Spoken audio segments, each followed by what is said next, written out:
सतनाम वाहेगुरु। वाहिगुरु जी का खालसा वाहिगुरु जी की फतेह। गुरु प्यारी साध संगत जी,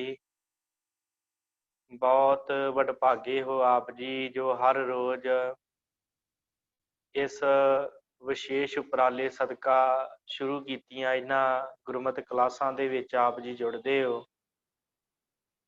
सतगुरां दी दया सदका आपां हर रोज इस 11:30 वजे आपां गुरमत क्लास जो आरंभ करते हैं, जिस विच आपां भाई गुरदास जी दी 11वीं वार ਅਤੇ ਜਿਸ ਦਾ ਟੀਕਾ ਭਾਈ ਮਨੀ ਸਿੰਘ ਜੀ ਨੇ ਕੀਤਾ ਹੈ, ਜਿਸ ਨੂੰ ਸਿੱਖਾਂ ਦੀ ਭਗਤਮਾਲਾ ਕਿਹਾ ਜਾਂਦਾ ਹੈ, ਉਹਦੇ ਬਾਰੇ ਆਪਾਂ ਵਿਚਾਰ ਕਰਦੇ ਹਾਂ।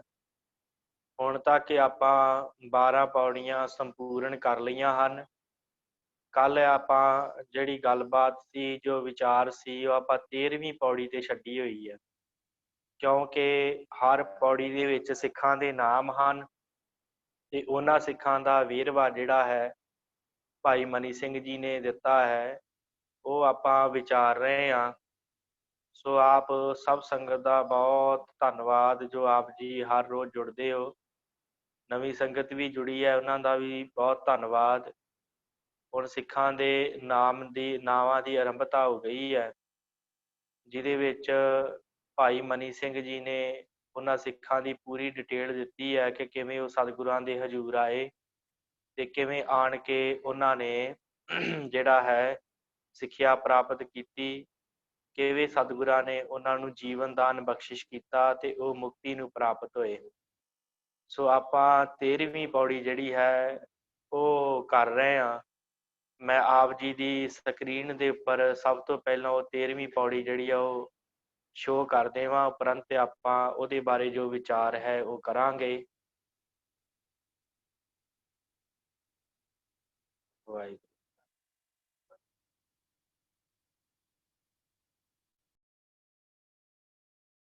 ਜਦੋਂ ਮੇਰੀ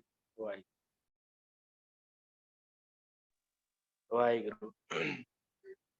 ਹਾਂਜੀ, ਭਾਈ ਗੁਰਦਾਸ ਜੀ ਇਸ 13ਵੀਂ ਪੌੜੀ 'ਚ ਕਹਿੰਦੇ ਆ ਕਿ ਤਾਰੂ ਪੋਪਟ ਤਾਰਿਆ ਗੁਰਮੁਖ ਬਾਲ ਸੁਭਾਏ ਉਦਾਸੀ, ਮੂਲਾ ਕੀੜ ਵਖਾਣੀਐ ਚਲਿਤ ਅਚਰਜ ਲੁਭਤ ਗੁਰਦਾਸੀ, ਪਿਰਥਾ ਖੇਡਾ ਸੋਏਰੀ ਚਰਨ ਸਰਨ ਸੁਖ ਸਹਿਜ ਨਿਵਾਸੀ, ਭਲਾ ਰਬਾਬ ਵਜਾਇੰਦਾ ਮਜਲਸ ਮਰਦਾਨਾ ਮੀਰਾਸੀ, ਪਿਰਥੀ ਮਲ ਸਹਿਗਲ ਭਲਾ ਰਾਮਾ ਟਿੱਡੀ ਭਗਤ ਅਭਿਆਸੀ, ਦੌਲਤ ਖਾਂ ਲੋਧੀ ਭਲਾ ਹੋਆ ਜਿੰਦ ਪੀਰ ਅਬਿਨਾਸੀ, ਮਾਲੋ ਮੰਗਾ ਸਿੱਖ ਦੋਏ ਗੁਰਬਾਣੀ ਰਸ ਰਸਕ ਬਿਲਾਸੀ, ਸਨਮੁਖ ਕਾਲੂ ਆਸ ਧਾਰ ਗੁਰਬਾਣੀ ਦਰਗਹਿ ਸਾਵਾਸੀ, ਗੁਰਮਤਿ ਭਾਉ ਭਗਤ ਪਰਗਾਸੀ।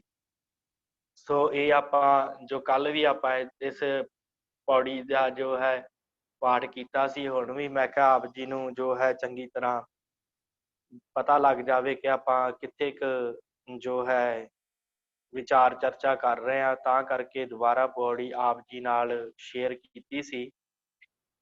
ਸੋ ਇਹ ਜਿਹੜੀ ਹੈ 13ਵੀਂ ਪੌੜੀ, ਸਭ ਤੋਂ ਪਹਿਲਾਂ ਸਿੱਖ ਦਾ ਨਾਮ ਤਾਰੂ ਪੋਪਟ, ਜਿਨ੍ਹਾਂ ਦੇ ਬਾਰੇ ਆਪਾਂ ਕੱਲ ਗੱਲਬਾਤ ਕਰ ਚੁੱਕੇ ਹਾਂ, ਜਿਨ੍ਹਾਂ ਦੀ ਸਾਖੀ ਆਪ ਜੀ ਨੇ ਸਰਵਣ ਕਰ ਲਈ ਹੈ, ਪੜ੍ਹ ਲਈ ਸੀ ਕਿ ਕਿਵੇਂ ਉਹ ਸਤਿਗੁਰਾਂ ਦੇ ਹਜ਼ੂਰ 10 ਸਾਲ ਦੀ ਉਮਰ ਦੇ ਵਿੱਚ ਆਏ ਤੇ 10 ਸਾਲ ਦੀ ਉਮਰ ਦੇ ਵਿੱਚ ਆ ਕੇ ਤੇ ਸਤਿਗੁਰਾਂ ਦੇ ਹਜ਼ੂਰ ਬੇਨਤੀ ਕੀਤੀ ਹੈ, ਤੇ ਸਤਿਗੁਰੂ ਕਹਿੰਦੇ ਇੰਨੀ ਛੋਟੀ ਉਮਰ 'ਚ ਤੈਨੂੰ ਕਿਵੇਂ ਪਤਾ ਲੱਗਾ ਭਾਈ ਵੀ ਮੁਕਤੀ ਪ੍ਰਾਪਤ ਕਰਨੀ ਹੈ।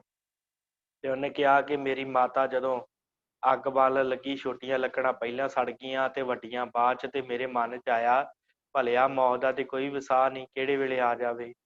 ਤੇ ਇਸ ਕਰਕੇ ਕਹਿੰਦਾ ਮੈਂ ਜਿਹੜਾ ਹੈ ਆਪ ਜੀ ਦੀ ਚਰਨ ਸ਼ਰਨ ਆਇਆ। ਸਤਿਗੁਰਾਂ ਨੇ ਬਚਨ ਕੀਤਾ, ਭਾਈ ਆਏ ਗਏ ਦੀ ਸੇਵਾ ਕਰਨੀ ਹੈ, ਕਿਰਤ ਕਰਨੀ ਹੈ, ਨਾਮ ਜਪਣਾ ਹੈ, ਤੇਰਾ ਭਲਾ ਹੋਵੇਗਾ। ਇਸ ਤਰ੍ਹਾਂ ਤਾਰੂ ਪੋਪਟ ਜਿਹੜਾ ਸੀ ਉਹਦਾ ਭਲਾ ਹੋਇਆ ਉਹ ਜੀਵਨ ਮੁਕਤ ਹੋਇਆ। ਇਸ ਤੋਂ ਅੱਗੇ ਜਿਹੜਾ ਹੈ ਅੱਜ ਜਿਹੜੀ ਗੱਲ ਕਰਨੀ ਹੈ ਉਹ ਮੂਲਾ ਕੀੜਾ, ਜੋ ਕੀੜ ਗੁਰੂ ਸਾਹਿਬ ਦਾ ਸਿੱਖ ਹੈ ਮੂਲਾ ਕੀੜ, ਉਹਦੇ ਬਾਰੇ ਆਪਾਂ ਜਿਹੜੀ ਹੈ ਗੱਲਬਾਤ ਕਰਨੀ ਹੈ। ਉਹਨਾਂ ਦੀ ਸਾਖੀ ਜਿਹੜੀ ਹੈ ਉਹ ਆਪਾਂ ਅੱਜ ਮੈਂ ਆਪ ਜੀ ਦੇ ਸਾਹਮਣੇ ਰੱਖਣੀ ਹੈ। ਭਾਈ ਮਨੀ ਸਿੰਘ ਜੀ ਕਹਿੰਦੇ ਕਿ ਇਹ ਜਿਹੜਾ ਮੂਲਾ ਕੀੜ ਸਿੱਖ ਸੀ ਗੁਰੂ ਸਾਹਿਬ ਦਾ, ਇਹ ਗੁਰੂ ਨਾਨਕ ਸਾਹਿਬ ਨੂੰ ਆਣ ਕੇ ਮਿਲਿਆ ਤੇ ਉਹਨੇ ਆ ਕੇ ਅਰਦਾਸ ਕੀਤੀ ਤੇ ਸਤਿਗੁਰਾਂ ਨੇ ਅੱਗੇ ਬਚਨ ਕੀਤਾ ਹੈ, ਚੰਚਲ ਚੀਤ ਨਾ ਜਾਏ ਤਮਾਸੇ, ਜੂਏ ਜਾਏ ਨਾ ਖੇਲੇ ਪਾਸੇ। ਬਚਨ ਸੀ ਸਤਿਗੁਰਾਂ ਦਾ, ਤਾਂ ਜੋ ਬਚਨ ਹੋਇਆ ਜੋ ਅਗਲੇ ਯੁਗਾਂ ਵਿੱਚ ਜੂਆ ਰਾਜੇ ਸਾਰ ਕੇ ਖੇਡਦੇ ਸਨ ਤੇ ਮੰਗਲਾਚਾਰ ਤੇ ਵੇਸਵਾ ਆਦਿਕ ਦਾ ਕੌਤਕ ਦੇਖਦੇ ਸਨ, ਤੇ ਹੁਣ ਕਲਯੁਗ ਵਿੱਚ ਮਰਜ਼ਾਦਾ ਸਿੱਖੀ ਦੀ ਠਹਿਰਾਈ ਹੈ। ਜੂਏ ਕਰ ਵੱਡੀਆਂ ਆਪਦਾਂ ਹੁੰਦੀਆਂ ਹਨ, ਜੋ ਸਿੱਖ ਹੋਵੇ ਸੋ ਜੂਏ ਤੇ ਵੇਸ਼ਵਾ ਦਾ ਤਿਆਗ ਕਰੇ। ਇਹ ਉਹਨੂੰ ਸਤਿਗੁਰਾਂ ਨੇ ਬਚਨ ਕੀਤਾ ਹੈ। ਇਹ ਬਚਨ ਸਿਰਫ ਮੂਲੇ ਕੀੜ ਵਾਸਤੇ ਨਹੀਂ ਆ, ਸਾਡੇ ਸਮੂਹ ਗੁਰਸਿੱਖਾਂ ਵਾਸਤੇ ਆ, ਜਿਹੜੇ ਆਪਣੇ ਜੀਵਨ ਦੇ ਉੱਚ ਕਦਰਾਂ ਕੀਮਤਾਂ ਨੂੰ ਪਹੁੰਚਣ ਵਾਸਤੇ ਤਿਆਰ ਹਨ। ਉਹਨਾਂ ਲਈ ਵੀ ਇਹ ਬਚਨ ਹਨ। ਇਹ ਇਕੱਲੇ ਸਿਰਫ ਉਸ ਮੂਲੇ ਕੀੜ ਨਾਮੀ ਸਿੱਖ ਦੇ ਲਈ ਪ੍ਰਥਾਏ ਨਹੀਂ ਹਨ, ਇਹ ਸਮੁੱਚੇ ਜਿਹੜੇ ਸਿੱਖ ਹੋ ਚੁੱਕੇ ਆ ਉਹਨਾਂ ਦੇ ਵਾਸਤੇ, ਜਿਹੜੇ ਹਨ ਉਹਨਾਂ ਵਾਸਤੇ, ਜਿਹੜੇ ਆਉਣ ਵਾਲੇ ਸਿੱਖ ਹੋਣਗੇ ਉਹਨਾਂ ਵਾਸਤੇ ਵੀ ਇਹੀ ਉਪਦੇਸ਼ ਲਾਗੂ ਹੁੰਦਾ ਹੈ ਕਿ ਭਾਈ ਜੂਆ ਨਹੀਂ ਖੇਡਣਾ, ਵੇਸ਼ਵਾ ਨਾਚ ਨਹੀਂ ਦੇਖਣਾ, ਕਿਉਂਕਿ ਗੁਰਸਿੱਖੀ ਦੀ ਮਰਿਆਦਾ ਇਹ ਨਹੀਂ ਹੈ। ਵੇਸ਼ਵਾ ਦਾ ਤਿਆਗ ਕਰੇ ਤੇ ਸਿੱਖਾਂ ਨੂੰ ਗੁਰਦੇਵ ਰੂਪ ਕਰਕੇ ਜਾਣੇ ਤੇ ਸ਼ਬਦ ਨਾਲ ਪ੍ਰੀਤ ਕਰੇ। ਸ਼ਬਦ ਦੇ ਨਾਲ ਉਸ ਗੁਰਸਿੱਖ ਦੀ ਪ੍ਰੀਤ ਹੋਣੀ ਚਾਹੀਦੀ ਹੈ ਤੇ ਸ਼ਬਦ ਦੇ ਨਾਲ ਪ੍ਰੀਤ ਕਰਨੀ ਆ, ਉਹਦਾ ਜਿਹੜਾ ਜੀਵਨ ਸਫਲਾ ਫਿਰ ਹੋਣਾ। ਰਾਗ ਪਾਏ ਕੈ ਸ਼ਬਦ ਨੂੰ ਗਾਵੇ, ਰਾਗ ਪਾ ਕੇ ਸ਼ਬਦ ਨੂੰ ਗਾਵੇ ਤੇ ਧਰਮ ਦੀ ਕਿਰਤ ਕਰੇ ਤੇ ਸਿੱਖਾਂ ਨੂੰ ਤਨ ਮਨ ਧਨ ਕਰਕੇ ਰਿਝਾਵੇ। ਧਰਮ ਦੀ ਕਿਰਤ ਕਰਕੇ ਤੇ ਸਿੱਖਾਂ ਨੂੰ, ਜੇ ਕਿਸੇ ਨੂੰ ਤਨ ਦੇ ਵਸਤਰਾਂ ਦੀ ਲੋੜ ਹੈ ਤਨ ਕਰਕੇ ਉਹਦਾ ਸਾਥ ਦੇਵੇ, ਭਾਵ ਉਹਨਾਂ ਨੂੰ ਵਸਤਰਾਂ ਖਰੀਦ ਕੇ ਤੇ ਉਹਦੀ ਤ੍ਰਿਪਤੀ ਕਰਾਵੇ। ਜੇ ਮਨ ਕਰਕੇ ਲੋੜ ਹੈ ਭਜਨ ਸਿਮਰਨ ਦੀ, ਉਹਦਾ ਮਨ ਵਾਸਤੇ ਵੀ ਸਿੱਖਾਂ ਦੀ ਜਿਹੜਾ ਹੈ ਹਾਜ਼ਰ ਰਵੇ। ਤਨ ਨਾਲ ਸਿੱਖਾਂ ਦੀ, ਧਨ ਨਾਲ ਸਿੱਖਾਂ ਦੀ ਸੇਵਾ ਕਰੇ, ਭਾਵ ਸਿੱਖਾਂ ਦੇ ਨਾਲ ਜਿਹੜਾ ਆਪਣਾ ਮਨ ਰਿਝਾਵੇ। ਕਈ ਸਿੱਖ ਦਿਨੇ ਆਵਣ, ਕਈ ਸਿੱਖ ਰਾਤੀ ਆਵਣ, ਕਈ ਸਿੱਖ ਦਿਨ ਨੂੰ ਆਉਂਦੇ ਆ, ਕਈ ਰਾਤ ਨੂੰ ਆਉਂਦੇ ਆ ਪ੍ਰਸ਼ਾਦ ਦੀ ਲੋੜ ਵਾਲੇ ਨੂੰ ਪ੍ਰਸਾਦ ਨਾਲ ਰਿਝਾਵੇ, ਜੇ ਕਿਸੇ ਨੂੰ ਪ੍ਰਸ਼ਾਦੇ ਪਾਣੀ ਦੀ ਲੋੜ ਹੈ ਇਹਨੂੰ ਪ੍ਰਸ਼ਾਦਾ ਪਾਣੀ ਛਕਾਵੇ, ਜੇ ਕਿਸੇ ਨੂੰ ਬਸਤਰ ਦੀ ਲੋੜ ਹੈ ਬਸਤਰ ਦੇਵੇ। ਇੱਕ ਠੱਗ ਸੀ, ਉਹ ਸ਼ਬਦ ਬਾਣੀ ਬਹੁਤੀ ਕੰਠ ਕਰਕੇ ਮੂਲੇ ਦੇ ਘਰ ਆਇਆ। ਹੁਣ ਸਾਖੀ ਕੀ ਹੈ, ਸਤਿਗੁਰਾਂ ਨੇ ਉਪਦੇਸ਼ ਦਿੱਤਾ ਸੀ ਕਿ ਭਾਈ ਇਸ ਤਰ੍ਹਾਂ ਤੂੰ ਜਾ ਕੇ ਨਾ ਆਪਣਾ ਜੀਵਨ ਬਤੀਤ ਕਰਨਾ ਹੈ। ਤੇ ਠੱਗ ਵੀ ਬਹੁਤੇ ਸਨ ਉਸ ਸਮੇਂ, ਤੇ ਇੱਕ ਠੱਗ ਜਿਹੜਾ ਸੀ ਉਹਨੇ ਗੁਰਬਾਣੀ ਕੰਠ ਕੀਤੀ ਤੇ ਮੂਲੇ ਦੇ ਘਰ ਚਲ ਗਿਆ ਕਿ ਭਾਈ ਮੈਂ ਗੁਰਸਿੱਖ ਹਾਂ ਤੇ ਮੈਂ ਤੇਰੇ ਘਰ ਰਾਤ ਕੱਟਣੀ। ਤੇ ਭਾਈ ਮੂਲੇ ਨੂੰ ਜਾਣਿਆ ਵੀ ਇਹ ਸਿੱਖ ਹੈ ਚੱਲ ਗੁਰੂ ਦਾ, ਤੇ ਘਰ ਜਾ ਕੇ ਉਹਦੇ ਤੇ ਮਨ ਬੇਈਮਾਨ ਹੋ ਗਿਆ ਤੇ ਉਹਦੇ ਠੱਗ ਸੀਗਾ ਅੰਦਰੋਂ, ਤੇ ਮੂਲੇ ਨੇ ਬਹੁਤੀ ਟਹਿਲ ਸੇਵਾ ਕੀਤੀ। ਮੂਲੇ ਸਿੱਖ ਨੇ ਬੜੀ ਉਹਦੀ ਸੇਵਾ ਕੀਤੀ, ਬੜੀ ਉਸ ਜਿਹੜਾ ਸਿੱਖ ਆਇਆ ਸੀ ਜੋ ਠੱਗ ਸੀ ਜਿਹਨੇ ਬਾਣੀ ਕੰਠ ਕੀਤੀ ਸੀ, ਉਹਦੀ ਬਹੁਤ ਉਸਨੇ ਸੇਵਾ ਕੀਤੀ ਤੇ ਰਾਤ ਉਹਨੇ ਵਿਸ਼ਰਾਮ ਕੀਤਾ ਹੈ। ਮੂਲੇ ਦੀ ਸਿੱਖਣੀ ਆਪਣੀ ਉਹ ਭੂਖਣ ਲਾ ਕੇ ਆਲੇ ਵਿੱਚ ਡੱਬਾ ਧਰ ਕੇ ਸੌਂ ਰਹੀ ਤੇ ਮੂਲਾ ਵੀ ਸੌਂ ਰਿਹਾ। ਜੇ ਰਾਤ ਪਈ ਨਾ, ਜਿਹੜਾ ਮੂਲਾ ਸੀ ਉਹ ਵੀ ਸੌਂ ਗਿਆ ਤੇ ਉਹਦੀ ਜਿਹੜੀ ਪਤਨੀ ਸੀ ਉਹਨੇ ਆਪਣੇ ਭੂਖਣ ਤੋਂ ਭਾਵ ਜਿਹੜੇ ਸੋਨੇ ਦੇ ਗਹਿਣੇ ਹੁੰਦੇ ਆ ਉਹ ਲਾ ਕੇ ਤੇ ਡੱਬੀ 'ਚ ਰੱਖ ਕੇ ਆਲੇ 'ਚ ਰੱਖ ਦਿੱਤੇ ਕਿ ਚੱਲ ਇਹ ਗੁਰੂ ਦਾ ਸਿੱਖ ਹੈ, ਇਹਨੇ ਕਿਹੜਾ ਕੁਛ ਲੁੱਟਣਾ ਹੈ, ਕਿਉਂਕਿ ਬਾਣੀ ਬੜੀ ਕੰਠ ਕੀਤੀ ਸੀ ਤੇ ਪਛਾਣ ਨਹੀਂ ਸੀ ਠੱਗ ਦੀ ਕਿ ਠੱਗ ਹੈ ਜਾਂ ਗੁਰੂ ਦਾ ਸਿੱਖ ਹੈ। ਤੇ ਰਾਤ ਪਈ, ਸੌਂ ਗਏ ਦੋਵੇਂ ਜਾਣੇ। ਹਵੇਲੀ ਦੇ ਤਾਂ ਠੱਗ ਉੱਠ ਕੇ ਡੱਬਾ ਭੂਖਣਾ ਦਾ ਲੈ ਕੇ ਉੱਠ ਚੱਲਿਆ ਤੇ ਜਿਹੜਾ ਠੱਗ ਸੀ ਉਹਨੇ ਜਿਹੜੇ ਭੂਖਣ ਸਨ, ਗਹਿਣੇ ਸਨ, ਉਹਨਾਂ ਦਾ ਡੱਬਾ ਚੁੱਕਿਆ ਤੇ ਬਾਹਰ ਨੂੰ ਚੱਲ ਪਿਆ। ਹਵੇਲੀ ਦੇ ਬਾਹਰ ਦੇ ਦਰਵਾਜ਼ੇ ਨੂੰ ਤਾਲਾ ਲੱਗਾ ਹੋਇਆ ਸੀ, ਹਵੇਲੀ ਦਾ ਜਿਹੜਾ ਬਾਹਰਲਾ ਦਰਵਾਜ਼ਾ ਸੀ ਉਹਨੂੰ ਤਾਲਾ ਲੱਗਾ ਸੀ, ਤਾਲੀ ਮੂਲੇ ਪਾਸ ਸੀ, ਜਿਹੜੀ ਚਾਬੀ ਸੀ ਉਹ ਮੂਲੇ ਕੀੜ ਦੇ ਪਾਸ ਸੀ। ਜਾਂ ਉੱਥੋਂ ਫੇਰ ਆਇਆ ਤਾਂ ਡੱਬਾ ਬਾਹਰ ਹੀ ਛੱਡ ਆਇਆ ਤਾਂ ਮੂਲੇ ਨੂੰ ਆ ਕੇ ਕਹਿੰਦਾ ਡੱਬਾ ਬਾਹਰੇ ਰੱਖ ਕੇ, ਮੈਂ ਰਮਣੇ ਜਾਂਦਾ ਹਾਂ, ਮੈਨੂੰ ਕੁੰਜੀ ਦਿਓ। ਰਮਣੇ ਦਾ ਅਰਥ ਜੰਗਲ ਪਾਣੀ। ਕਹਿੰਦਾ ਮੈਂ ਜੰਗਲ ਪਾਣੀ ਜਾਣਾ ਤੇ ਮੈਨੂੰ ਕੁੰਜੀ ਦਿਓ ਤੇ ਮੈਂ ਦਰਵਾਜ਼ਾ ਖੋਲ ਕੇ ਬਾਹਰ ਚਲਾ ਜਾਵਾਂ।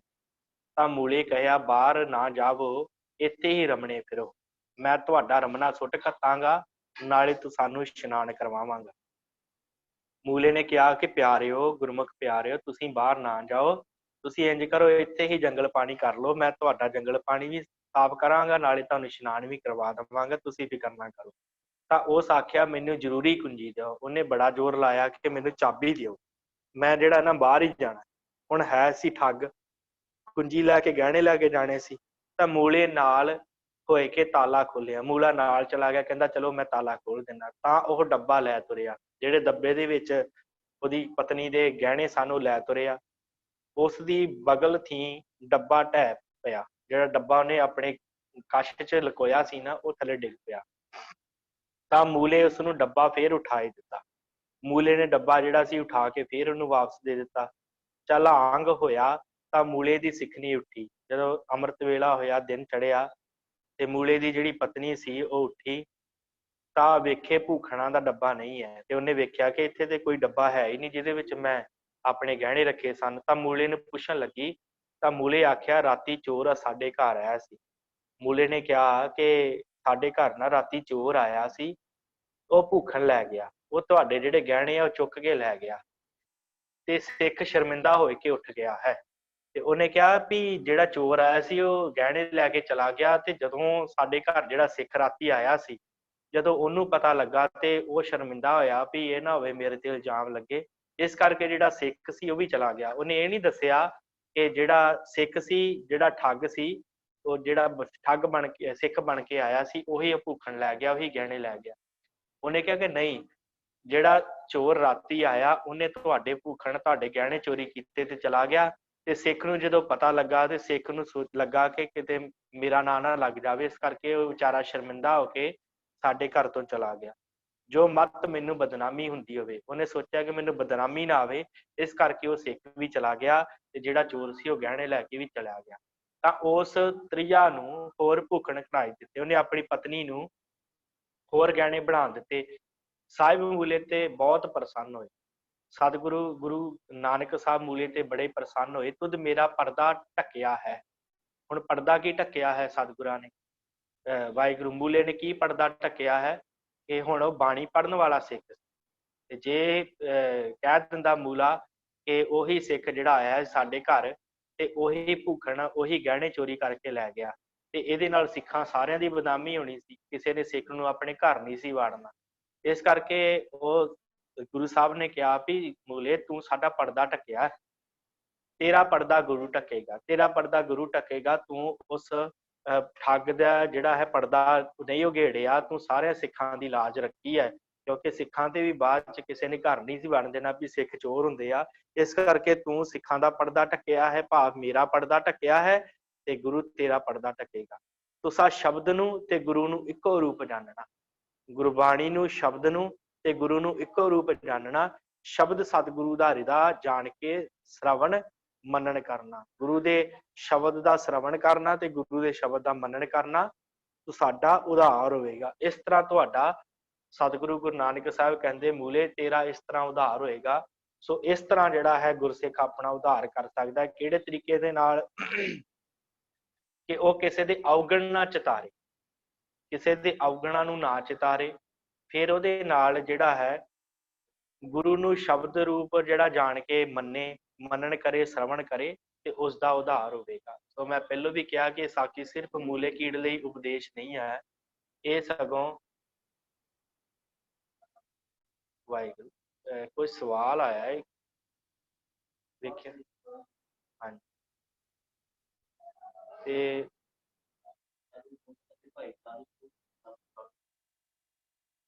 ਹਾਂਜੀ ਵਾਹਿਗੁਰੂ ਜੀ, ਭਾਈ ਤਾਰੂ ਸਿੰਘ ਜੀ ਤੇ ਵੱਖਰੇ ਨੇ, ਤੇ ਭਾਈ ਇਹ ਜਿਹੜੇ ਤਾਰੂ ਪੋਪਟ ਹੈ ਗੁਰੂ ਵਾਹਿਗੁਰੂ ਇਹ ਹੋਰ ਨੇ। ਇਹ ਜਿਹੜੇ ਭਾਈ ਤਾਰੂ ਪੋਪਟ ਹੋਏ ਆ ਇਹ ਤਲਵੰਡੀ ਦੇ ਵਿੱਚ ਜਿੱਥੇ ਗੁਰੂ ਨਾਨਕ ਸਾਹਿਬ ਜੀ ਸਨ, ਉੱਥੇ 10 ਸਾਲ ਦੀ ਉਮਰ ਦਾ ਬੱਚਾ ਸੀ। ਤੇ ਜਦੋਂ ਉਹਨੇ ਸੁਣਿਆ ਕਿ ਗੁਰੂ ਨਾਨਕ ਸਾਹਿਬ ਇਸ ਸ਼ਹਿਰ ਦੇ ਸਭ ਤੋਂ ਵੱਡੇ ਮਹਾਂਪੁਰਸ਼ ਸੰਤ ਹਨ, ਮਹਾਨ ਆਤਮਾ ਹਨ, ਇਸ ਕਰਕੇ ਉਹ ਸਤਿਗੁਰਾਂ ਦੇ ਹਜ਼ੂਰ ਆਇਆ ਤੇ ਉਪਦੇਸ਼ ਪ੍ਰਾਪਤ ਕੀਤਾ। ਤੇ ਜਿਵੇਂ ਉਹਨੇ ਦੱਸਿਆ ਕਿ ਮੈਂ ਏਦਾਂ ਲੱਕੜੀਆਂ ਸੜਦੀਆਂ ਦੇਖੀਆਂ ਛੋਟੀਆਂ, ਤੇ ਮੇਰੀ ਛੋਟੀ ਉਮਰ ਹੈ ਤੇ ਕੋਈ ਪਤਾ ਨਹੀਂ ਜਿਹੜੀ ਉਮਰ ਕਦੋਂ ਖਤਮ ਹੋ ਜਾਵੇ, ਤੇ ਮੈਨੂੰ ਉਪਦੇਸ਼ ਦਿਓ। ਇਹ ਹੋਰ ਹੈ ਭਾਈ ਤਾਰੂ ਪੋਪਟ, ਤੇ ਉਹ ਤਾਰੂ ਸਿੰਘ ਜੀ ਹੋਏ ਜਿਹੜੇ 18ਵੀਂ ਸਦੀ ਤੇ ਹੋਏ, ਜਿਨ੍ਹਾਂ ਦਾ ਖੋਪੜ ਉਤਾਰਿਆ ਗਿਆ। ਸਮਾਂ ਬਹੁਤ ਫਰਕ ਹੈ, 14ਵੀਂ ਸਦੀ ਦਾ ਤੇ 18ਵੀਂ ਸਦੀ ਦਾ ਫਰਕ ਹੈ ਨਾ, ਇਸ ਕਰਕੇ। ਸੋ ਸਾਖੀ ਹੋਰ ਚੱਲੀ ਪ੍ਰਿਥਾ ਖੇੜਾ। ਇਹ ਪ੍ਰਿਥਾ ਖੇੜਾ, ਪ੍ਰਿਥਾ ਤੇ ਖੇੜਾ ਇਹ ਦੋ ਸਿੱਖ ਸਨ ਸੋਇਨ ਜਾਤੀ ਦੇ। ਸੋਇਨੀ ਜਾਤੀ ਭਾਵ ਸੁਨਿਆਰੇ ਸਨ, ਜਾਤ ਦੇ ਖੱਤਰੀ ਹੈ ਸਨ। ਸਤਿਗੁਰਾਂ ਦੇ ਦਰਸ਼ਨ ਨੂੰ ਕਰਤਾਰਪੁਰ ਆਏ। ਕਰਤਾਰਪੁਰ ਸਾਹਿਬ ਸਤਿਗੁਰਾਂ ਨੇ ਜਦੋਂ ਵਸਾਇਆ, ਉੱਥੇ ਹੀ ਆਏ ਦੋਵੇਂ ਜਾਣੇ ਗੁਰੂ ਨਾਨਕ ਸਾਹਿਬ ਦੇ ਕੋਲ। ਅੱਗੇ ਬਾਣੀ ਦਾ ਵਿਚਾਰ ਹੁੰਦਾ ਸੀ, ਸਤਿਗੁਰੂ ਗੁਰਬਾਣੀ ਦਾ ਵਿਚਾਰ ਕਰ ਰਹੇ ਸਨ। ਜਿਸ ਵੇਲੇ ਗੁਰੂ ਕੇ ਹਜ਼ੂਰ ਆਏ, ਬੈਠੇ ਤਾਂ ਦੋਨੋਂ ਦਾ ਮਨ ਇਕਾਗਰ ਹੋਏ ਗਿਆ। ਦੋਵਾਂ ਦਾ ਮਨ ਇਕਾਗਰ ਹੋ ਗਿਆ ਜਦੋਂ ਆ ਕੇ ਸਤਿਗੁਰਾਂ ਦੇ ਬਚਨ ਸੁਣੇ, ਗੁਰਬਾਣੀ ਸੁਣੀ। ਸਤਿਗੁਰਾਂ ਬਚਨ ਕੀਤਾ, ਜਿਸ ਕਾਮਨਾ ਵਾਸਤੇ ਤੁਸੀਂ ਆਏ ਹੋ ਸੋ ਮੰਗੋ। ਭਾਈ ਕਿਹੜੇ ਵਾਸਤੇ, ਕੀ ਕਰਨ ਵਾਸਤੇ ਆਏ ਹੋ, ਸਾਨੂੰ ਦੱਸੋ ਤੇ ਸਹੀ, ਮੰਗੋ ਸਾਡੇ ਕੋਲ। ਤਾਂ ਉਹਨਾਂ ਅਰਦਾਸ ਕੀਤੀ, ਦੋਵਾਂ ਨੇ, ਪ੍ਰਿਥੇ ਨੇ ਤੇ ਖੇੜੇ ਨੇ ਅਰਦਾਸ ਕੀਤੀ, ਜੀ ਗਰੀਬ ਨਿਵਾਜ, ਸਾਨੂੰ ਆਪਣੇ ਚਰਨਾਂ ਦੀ ਸ਼ਰਨੀ ਰੱਖੀਏ ਤੇ ਇਹੋ ਦਾਨ ਦਿੱਚੇ ਜੋ ਜਗਤ ਨੂੰ ਅਸਾਰ ਜਾਣ ਕੇ ਅਸੀਂ ਮੰਗੀਏ ਕੁਛ ਨਹੀਂ। ਕਹਿੰਦੇ ਸਤਿਗੁਰੂ ਆਪਣੇ ਚਰਨਾਂ ਦੀ ਸ਼ਰਨ ਚ ਸਾਨੂੰ ਰੱਖ ਲਓ ਤੇ ਸਾਨੂੰ ਇਹ ਦਾਨ ਦਿਓ ਕਿ ਅਸੀਂ ਜਗਤ ਨੂੰ ਮਿੱਥਿਆ ਗਿਣ ਕੇ ਵੀ ਜਗਤ ਦੇ ਵਿੱਚ ਕੁਛ ਨਹੀਂ ਰਹਿਣਾ, ਇਸ ਤਰ੍ਹਾਂ ਜਾਣ ਕੇ ਅਸੀਂ ਜਿਹੜਾ ਹੈ ਕੁਛ ਨਾ ਮੰਗੀਏ, ਇਹ ਸਾਡੇ ਤੇ ਕਿਰਪਾ ਕਰੋ। ਬਚਨ ਹੈ, ਅਣਮੰਗਿਆ ਦਾਨ ਦੀਜੈ ਦਾਤੇ, ਤੇਰੀ ਭਗਤ ਭਰੇ ਭੰਡਾਰਾ। ਵਾਹਿਗੁਰੂ ਜੀ ਤੁਸੀਂ ਅਣਮੰਗਿਆ ਦਾਨ ਦੇਣ ਵਾਲੇ ਹੋ, ਤੇਰੀਆਂ ਜਿਹੜੀ ਭਗਤੀ ਦੇ ਭੰਡਾਰ ਹਨ ਉਹ ਭਰੇ ਪਏ ਹਨ। ਤੇਰੀ ਭਗਤੀ ਦੇ ਭੰਡਾਰ ਨਿਖੁੱਟਦੇ ਨਹੀਂ। ਅੱਗੇ ਵੀ ਸਿੱਖ ਹੋਏ ਕੇ ਆਏ ਹੈ ਤੇ ਹੁਣ ਵੀ ਖਾਂਦੇ ਹਨ, ਤੇ ਅੱਗੇ ਵੀ ਜਿਹੜੀ ਤੇਰੀ ਭਗਤੀ ਦੇ ਭੰਡਾਰ ਕਹਿੰਦੇ ਹਨ ਕਿ ਭਰੇ ਪਏ ਹਨ ਗੁਰੂ ਨਾਨਕ ਸਾਹਿਬ। ਇਸ ਭਗਤੀ ਦੇ ਭੰਡਾਰ ਦੇ ਵਿੱਚੋਂ ਪਤਾ ਹੀ ਨਹੀਂ ਕਿੰਨੇ ਕੁ ਖਾਂਦੇ ਸਨ ਤੇ ਕਿੰਨੇ ਕੁ ਹੋਰ ਖਾ ਰਹੇ ਆ। ਇਸ ਕਰਕੇ ਖਾਵਣਗੇ ਹੋਰ ਪਤਾ ਨਹੀਂ ਕਿੰਨੇ ਆਉਣਗੇ ਤੇ ਕਿੰਨੇ ਖਾਵਣਗੇ। ਸਾਨੂੰ ਇਹੋ ਦਾਨ ਦਿੱਚੇ ਜੋ ਤੇਰਾ ਹੁਕਮ ਸਾਨੂੰ ਮਿੱਠਾ ਲੱਗੇ। ਕਹਿੰਦੇ ਸਾਨੂੰ ਇਹ ਦਾਨ ਦਿਓ ਸਤਿਗੁਰੂ ਕਿ ਸਾਨੂੰ ਤੁਹਾਡਾ ਜਿਹੜਾ ਹੈ ਨਾ ਹੁਕਮ ਉਹ ਮਿੱਠਾ ਲੱਗੇ, ਆਪ ਜੀ ਦਾ ਭਾਣਾ ਮਿੱਠਾ ਲੱਗੇ, ਤੇ ਹੋਰ ਮੰਗਣ ਦੀ ਆਸਾ ਨਿਵਰਤ ਹੋਵੇ, ਤੇਰੇ ਚਰਨਾਂ ਦੀ ਸ਼ਰਨ ਰਹੀਏ। ਸਤਿਗੁਰ ਕਿਰਪਾ ਕਰੋ, ਸਾਨੂੰ ਹੋਰ ਮੰਗਣ ਦੀ ਸਾਡੀ ਨਿਵਰਤੀ ਕਰੋ, ਆਸਾ ਖਤਮ ਕਰੋ, ਅਸੀਂ ਹੋਰ ਕੁਛ ਨਾ ਮੰਗੀਏ, ਆਪਣੇ ਚਰਨਾਂ ਦੀ ਸ਼ਰਨ ਵਿੱਚ ਸਾਨੂੰ ਰੱਖ ਲਿਓ। ਬਚਨ ਹੋਇਆ, ਸਤਿਗੁਰਾਂ ਨੇ ਬਚਨ ਕੀਤਾ ਗੁਰੂ ਨਾਨਕ ਸਾਹਿਬ ਨੇ, ਸਾਡੇ ਚਰਨ ਸਾਧ ਸੰਗਤ ਵਿੱਚ ਸਦਾ ਰਹਿੰਦੇ ਹਨ। ਮੈਂ ਫੇਰ ਇੱਕ ਵਾਰੀ ਦੁਹਰਾ ਦੇਵਾਂ ਕਿ ਇਹ ਸਿਰਫ ਇਹ ਭਾਈ ਪ੍ਰਿਥੇ ਖੇੜੇ ਵਾਸਤੇ ਉਪਦੇਸ਼ ਨਹੀਂ, ਇਹ ਸਾਡੇ ਵਾਸਤੇ ਵੀ ਉਪਦੇਸ਼ ਹੈ। ਇਸ ਕਰਕੇ ਇਹਨੂੰ ਧਿਆਨ ਨਾਲ ਆਪ ਜੀ ਨੇ ਸਰਵਣ ਕਰਨਾ, ਜੋ ਗੁਰੂ ਨਾਨਕ ਸਾਹਿਬ ਨੇ ਉਹਨਾਂ ਵਾਸਤੇ ਉਪਦੇਸ਼ ਦਿੱਤਾ ਹੈ। ਸਾਡੇ ਚਰਨ ਸਾਧ ਸੰਗਤ ਵਿੱਚ ਸਦਾ ਹੈ। ਸਤਿਗੁਰਾਂ ਨੇ ਉਪਦੇਸ਼ ਦਿੱਤਾ ਕਿ ਸਾਡੇ ਚਰਨ ਸਾਧ ਸੰਗਤ ਹੈ, ਤੁਸਾਂ ਸਾਧਾਂ ਦੀ ਸੇਵਾ ਕਰਨੀ। ਤੁਸਾਂ ਸੰਗਤ ਵਿੱਚ ਜਾ ਕੇ ਜਿਹੜੇ ਸੰਤ ਮਹਾਂਪੁਰਸ਼ ਹਨ, ਜਿਹੜੇ ਸੰਗਤ ਕਰਨ ਵਾਲੇ ਗੁਰਸਿੱਖ ਹਨ, ਉਹਨਾਂ ਦੀ ਸੇਵਾ ਕਰਨੀ ਤੇ ਧਰਮਸ਼ਾਲਾ ਦੋਏ ਵੇਲੇ ਟੁਰ ਜਾਵਣਾ ਤੇ ਸੰਤਾਂ ਵਿੱਚ, ਸਤਿਗੁਰਾਂ ਵਿੱਚ ਤੇ ਪਰਮੇਸ਼ਰ ਵਿੱਚ ਭੇਦ ਨਹੀਂ ਜਾਣਨਾ। ਦੋ ਵੇਲੇ ਧਰਮਸ਼ਾਲਾ ਦਾ ਅਰਥ ਗੁਰਦੁਆਰਾ ਸਾਹਿਬ, ਉਸ ਸਮੇਂ ਧਰਮਸ਼ਾਲਾ ਸ਼ਬਦ ਵਰਤਦੇ ਸਨ ਕਿ ਗੁਰਦੁਆਰੇ ਸਾਹਿਬ ਦੋ ਵੇਲੇ ਆਪ ਜੀ ਨੇ ਜਾਣਾ ਹੈ। ਤੇ ਜਿਹੜੇ ਸੰਗਤ ਹਨ ਭਾਵ ਸੰਤ ਰੂਪ ਜਿਹੜੀਆਂ ਰੂਹਾਂ ਹਨ, ਜਿਹੜੇ ਬਾਣੀ ਪੜ੍ਹਨ ਵਾਲੇ ਹਨ, ਉਹਨਾਂ ਦੇ ਵਿੱਚ, ਸਤਿਗੁਰਾਂ ਵਿੱਚ ਤੇ ਪਰਮੇਸ਼ਰ ਵਿੱਚ ਭੇਦ ਨਹੀਂ ਜਾਣਨਾ, ਇੱਕ ਹੀ ਰੂਪ ਜਾਣਨਾ, ਸੰਗਤ ਨੂੰ, ਗੁਰੂ ਨੂੰ ਤੇ ਪਰਮੇਸ਼ਰ ਨੂੰ। ਤੇ ਧਰਮ ਦੀ ਕਿਰਤ ਕਰਕੇ ਅਥਿਤਾਂ ਸਿੱਖਾਂ ਨਾਲ ਵੰਡ ਖਾਵਣਾ।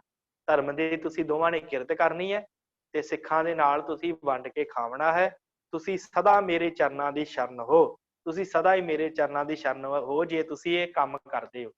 ਸੰਗਤਾਂ ਵਿੱਚ, ਗੁਰਾਂ ਵਿੱਚ, ਸਤਿਗੁਰਾਂ ਵਿੱਚ ਤੇ ਪਰਮੇਸ਼ਰ ਵਿੱਚ ਭੇਦ ਨਹੀਂ ਜਾਣਦੇ, ਤੇ ਧਰਮ ਦੀ ਕਿਰਤ ਕਰਕੇ ਜੇ ਸਿੱਖਾਂ ਨੂੰ ਵੰਡ ਕੇ ਖਾਂਦੇ ਹੋ ਤੇ ਤੁਸੀਂ ਸਦਾ ਹੀ ਮੇਰੇ ਚਰਨਾਂ ਦੀ ਸ਼ਰਨ ਹੋ।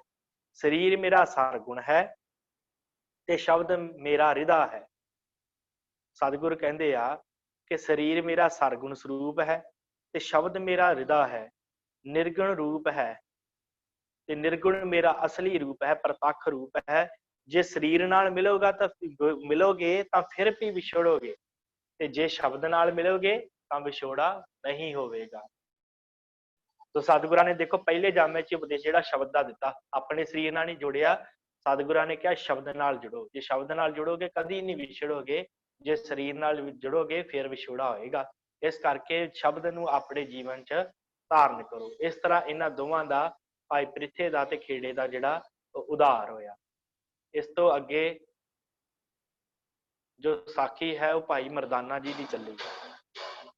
ਸਾਖੀ ਹੋਰ ਚੱਲੀ ਮਰਦਾਨਾ। ਭਾਈ ਮਰਦਾਨਾ ਜੀ ਬਾਰੇ ਕਿਵੇਂ ਸਤਿਗੁਰਾਂ ਨੂੰ ਮਿਲਦੇ ਆ ਤੇ ਕੀ ਸਤਿਗੁਰੂ ਉਪਦੇਸ਼ ਦਿੰਦੇ ਆ। ਇੱਕ ਦਿਨ ਗੁਰੂ ਨਾਨਕ ਜੀ ਰਾਏ ਭੋਏ ਦੀ ਤਲਵੰਡੀ ਬੈਠੇ ਸਨ ਤੇ ਇੱਕ ਡੂਮ ਆਏ ਕੇ ਰਬਾਬ ਵਜਾਇਆ ਤੇ ਰਾਗ ਅਲਾਪਿਆ। ਇਸ ਦਾ ਰਾਗ ਸੁਣ ਕੇ ਮਨ ਇਕਾਗਰ ਹੋਇਆ। ਕਹਿੰਦੇ ਕਿ ਇਹਦੇ ਪਿੱਛੇ ਇੱਕ ਹੋਰ ਸੀ, ਕਹਿੰਦੇ ਕਾਰਨ ਸੀ। ਕਹਿੰਦੇ ਕਿ ਭਾਈ ਮਰਦਾਨਾ ਜਿਹੜਾ ਨਾ ਤੇ ਇਹਦਾ ਜਿਹੜਾ ਪਿਓ ਸੀ, ਦੋਵੇਂ ਮੰਗਣ ਗਏ। ਪ੍ਰਸ਼ਾਦਾ ਪਾਣੀ ਮੰਗ ਕੇ ਖਾਂਦੇ ਸਨ। ਜਿਨ੍ਹਾਂ ਦੇ ਘਰੇ ਕੋਈ ਖੁਸ਼ੀ ਦਾ ਪ੍ਰੋਗਰਾਮ ਹੁੰਦਾ ਸੀ ਉੱਥੇ ਕੁਝ ਗਾ ਆਉਣਾ ਤੇ ਉੱਥੋਂ ਪ੍ਰਸ਼ਾਦਾ ਪਾਣੀ ਮਿਲ ਜਾਣਾ। ਤੇ ਕਿਤੇ ਉਹ ਕੁਝ ਨਾ ਮਿਲਿਆ, ਘਰ ਆ ਕੇ ਆਪਣੀ ਪਤਨੀ ਨੂੰ ਕਹਿੰਦਾ ਭਾਈ ਮਰਦਾਨਾ ਕਿ ਕੁਝ ਹੈਗਾ ਖਾਣ ਨੂੰ ਤੇ ਦੇ। ਉਹ ਕਹਿੰਦੀ ਆ ਖਾਲੀ ਪਈ ਆ ਚੰਗੇਰ ਜਿਹ ਚ ਰੋਟੀਆਂ ਰੱਖੀਆਂ ਹੁੰਦੀਆਂ, ਤੇ ਜੇ ਕੁਝ ਹੈ ਹੀ ਨਹੀਂ ਤੇ ਮੈਂ ਤੈਨੂੰ ਕੀ ਦੇਵਾਂ। ਤੇ ਕਹਿੰਦੇ ਕਿ ਭਾਈ ਮਰਦਾਨਾ ਨਾ ਬੜਾ ਗੁੱਸੇ ਦੇ ਵਿੱਚ ਆਇਆ ਤੇ ਆ ਕੇ ਇੱਕ ਰੁੱਖ ਦੇ ਹੇਠਾਂ ਬੈਠ ਕੇ ਤੇ ਕਿੰਨਾ ਚਿਰ ਸੋਚਦਾ ਰਿਹਾ ਕਿ ਕਿੱਥੋਂ ਪ੍ਰਸ਼ਾਦੇ ਪਾਣੀ ਦਾ ਚੱਲੇ। ਫਿਰ ਅੰਤ ਮਨ ਸੋਚਿਆ ਚੱਲ ਮਨਾ ਚਾ ਕੋਈ ਨਹੀਂ, ਕੋਈ ਰਾਗ ਗਾ ਤੇ ਮਨ ਤ੍ਰਿਪਤ ਕਰ। ਜੋ ਰਾਗ ਗਾਇਆ ਤੇ ਕਹਿੰਦੇ ਦੂਸਰੇ ਪਾਸੇ ਉਸ ਰੁੱਖ ਤੇ ਗੁਰੂ ਨਾਨਕ ਸਾਹਿਬ ਬੈਠੇ ਸਨ। ਰਾਗ ਅਲਾਪਿਆ, ਇਸ ਦਾ ਰਾਗ ਸੁਣ ਕੇ ਮਨ ਇਕਾਗਰ ਹੋਇਆ। ਜਦੋਂ ਉਹਨੇ ਰਾਗ ਅਲਾਪਿਆ ਨਾ, ਰਾਗ ਗਾਇਆ ਤੇ ਸਤਿਗੁਰੂ ਦੂਸਰੇ ਪਾਸੇ ਸੀ ਤੇ ਸਤਿਗੁਰਾਂ ਨੇ ਵੇਖਿਆ ਵੀ ਬੜਾ ਸੋਹਣਾ ਗਾਉਂਦਾ ਹੈ, ਕੌਣ ਹੈ। ਤਾਂ ਸਾਹਿਬ ਨੇ ਪੁੱਛਿਆ, ਤਾਂ ਗੁਰੂ ਸਾਹਿਬ ਨੇ ਲਾਗੇ ਜਾ ਕੇ ਭਾਈ ਮਰਦਾਨੇ ਨੇ ਪੁੱਛਿਆ, ਭਾਈ ਤੇਰਾ ਨਾਮ ਕਿਆ ਹੈ, ਕੀ ਨਾਮ ਹੈ ਤੇਰਾ ਭਾਈ। ਤਾਂ ਉਸਨੇ ਆਖਿਆ ਜੀ ਮੇਰਾ ਨਾਮ ਦਾਨਾ ਮਰਾਸੀ ਲੋਕ ਕਹਿੰਦੇ ਹੈ। ਕਹਿੰਦਾ ਜੀ ਮੇਰਾ ਨਾਂ ਨਾ ਦਾਨਾ ਮਰਾਸੀ ਹੈ, ਲੋਕ ਮੈਨੂੰ ਦਾਨਾ ਮਰਾਸੀ ਕਹਿੰਦੇ ਆ। ਤਾਂ ਉਸਨੇ ਕਿਹਾ ਜੀ ਮੇਰਾ ਨਾਮ ਦਾਨਾ ਮਰਾਸੀ ਲੋਕ ਕਹਿੰਦੇ ਹਨ। ਬਚਨ ਹੋਇਆ, ਸਤਿਗੁਰਾਂ ਨੇ ਬਚਨ ਕੀਤਾ, ਤੂੰ ਭਲਾ ਰਬਾਬ ਭਲੀ ਵਜਾਉਂਦਾ ਹੈ, ਤੂੰ ਬੜੀ ਸੋਹਣੀ ਰਬਾਬ ਵਜਾਉਂਦਾ ਹੈ ਤੇ ਤੈਨੂੰ ਰਾਗਾਂ ਦੀ ਭਲੀ ਸੋਝੀ ਹੈ, ਤੈਨੂੰ ਰਾਗਾਂ ਦੀ ਬਹੁਤ ਸੋਝੀ ਹੈ ਦਾਨਿਆ। ਪਰ ਜੇ ਤੂੰ ਸਾਡੀ ਸੰਗਤ ਕਰੇ ਤੇ ਇਹ ਰਾਗ ਸ਼ਬਦ ਪਾ ਕੇ ਗਾਵੇਂ, ਜੇ ਤੂੰ ਸਾਡੀ ਸੰਗਤ ਕਰੇ ਤੇ ਇਹ ਜਿਹੜੇ ਰਾਗ ਹੈ ਨਾ ਤੂੰ ਗਾਉਣਾ ਹੈ, ਲੋਕਾਂ ਦੀ ਉਸਤਤ ਦੇ ਰਾਗ ਗਾਉਣਾ ਹੈ। ਤੇ ਜੇ ਤੂੰ ਇਹਦੇ ਵਿੱਚ ਪਰਮਾਤਮਾ ਦੀ ਉਸਤਤ ਦੇ ਸ਼ਬਦ ਪਾ ਕੇ ਗਾਵੇਂ ਤਾਂ ਅਸੀਂ ਤੇਰਾ ਦੀਨ ਦੁਨੀ ਵਿੱਚ ਉਧਾਰ ਕਰੀਏ। ਸਤਿਗੁਰ ਕਹਿੰਦੇ ਅਸੀਂ ਤੇਰਾ ਦੀਨ ਦੁਨੀਆ ਦੇ ਵਿੱਚ ਉਧਾਰ ਕਰੀਏ। ਤਾਂ ਉਹ ਆਖਿਆ ਜੀ ਅਸੀਂ ਧਨੀ ਲੋਕਾਂ ਨੂੰ ਰਾਗ ਸੁਣਾਏ ਕੇ 4 ਪੈਸੇ ਲਿਆਉਂਦੇ ਹਾਂ।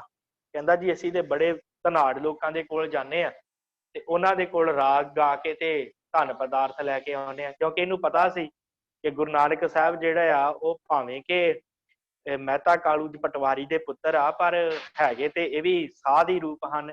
ਇਹਨਾਂ ਨੇ ਵੀ ਕਦੀ ਧਨ ਪਦਾਰਥ ਇਕੱਠਾ ਕਰਨ ਬਾਰੇ ਨਹੀਂ ਸੋਚਿਆ, ਇਹ ਮੈਨੂੰ ਕੀ ਦੇਣਗੇ।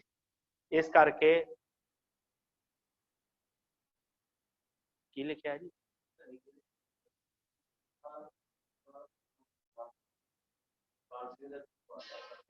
ਹਾਂਜੀ ਕੋਈ ਨਹੀਂ ਬਾਅਦ ਵਿੱਚ ਕਰ ਲੈਂਦੇ ਆ ਅਖੀਰ ਤੇ।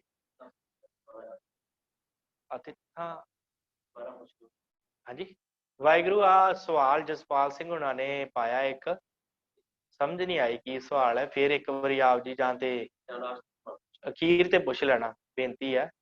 ਸੋ ਇਸੇ ਕਰਕੇ ਕਿਹਾ ਆਪਣੇ ਕੋਲ ਆਪ ਜੀ ਡਾਇਰੀ ਇੱਕ ਰੱਖਿਆ ਕਰੋ, ਨਾਲ ਦੀ ਨਾਲ ਨੋਟ ਕਰ ਲੈ, ਫਿਰ ਅਖੀਰ ਤੇ ਆਪ ਜੀ ਨਾਲ ਨਾਲ ਪੁੱਛੇ ਗਏ ਹਨਾ, ਇਸ ਤਰ੍ਹਾਂ ਵਧੀਆ ਰਹਿੰਦਾ ਹੈ।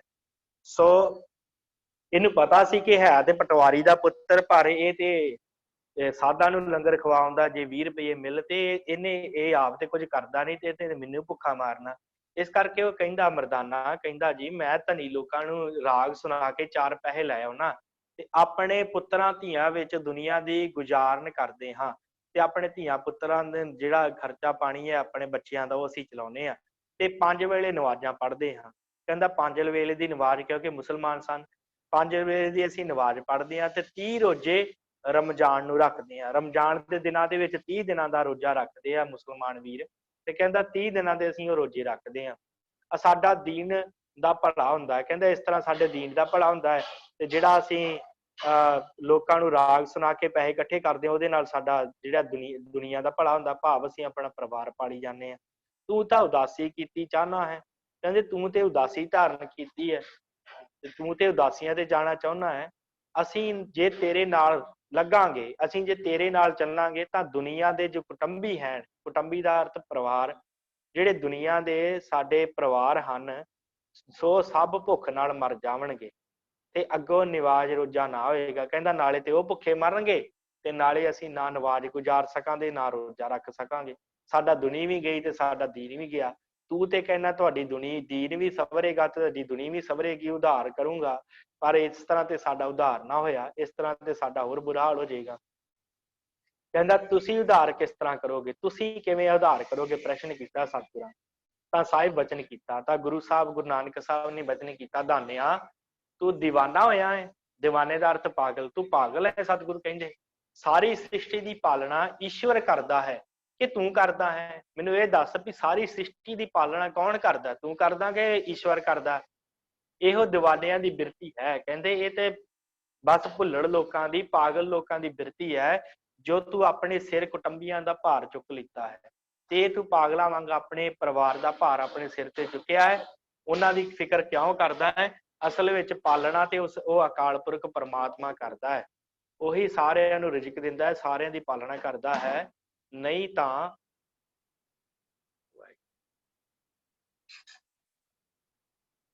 ਹਾਂਜੀ, ਕਹਿੰਦੇ ਨਹੀਂ ਤਾਂ ਜੀਆਂ ਦੀ ਪਾਲਣਾ ਵਾਹਿਗੁਰੂ ਕਰਦਾ ਹੈ। ਸਾਰੇ ਜੀਵਾਂ ਦੀ ਪਾਲਣਾ ਤੇ ਵਾਹਿਗੁਰੂ ਅਕਾਲ ਪੁਰਖ ਪਰਮਾਤਮਾ ਕਰਦਾ ਹੈ। ਤੇ ਦੂਜਾ ਤੁਧ ਕਹਿਆ, ਜੋ ਨਿਵਾਜ ਰੋਜਾ ਕਰਕੇ ਮੇਰਾ ਭਲਾ ਹੋਵੇਗਾ।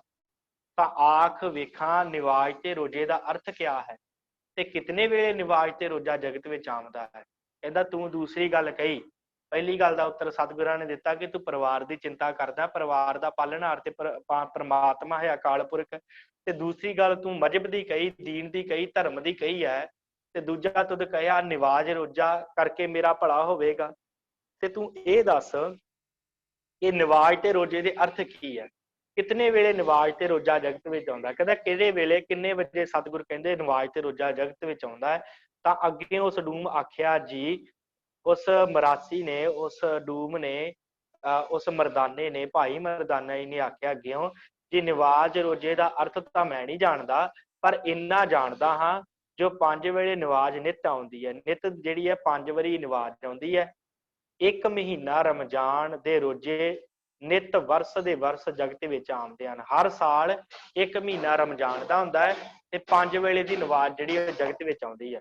ਤਾਂ ਬਚਨ ਹੋਆ ਹੋਰ ਸਵੇਲੇ ਨਵਾਜ਼ ਤੇ ਰੋਜੇ ਕਿੱਥੇ ਰਹਿੰਦੇ ਹਨ? ਕਹਿੰਦੇ ਹੋਰ ਵੇਲੇ, ਚਲੋ 5 ਵੇਲਿਆਂ ਦੀ ਨਵਾਜ਼ ਆਉਂਦੀ ਹੈ ਸੰਸਾਰ ਦੇ ਵਿੱਚ, ਤੁਸੀਂ ਪੜ੍ਹਦੇ ਹੋ, ਤੇ 1 ਮਹੀਨੇ ਦੇ ਰਮਜ਼ਾਨ ਆਉਂਦੇ ਆ।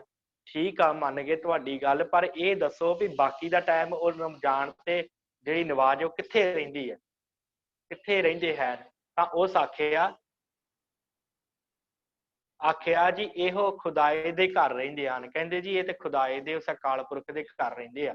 ਬਚਨ ਹੋਆ ਖੁਦਾਏ ਦਾ ਘਰ ਕੌਣ ਹੈ?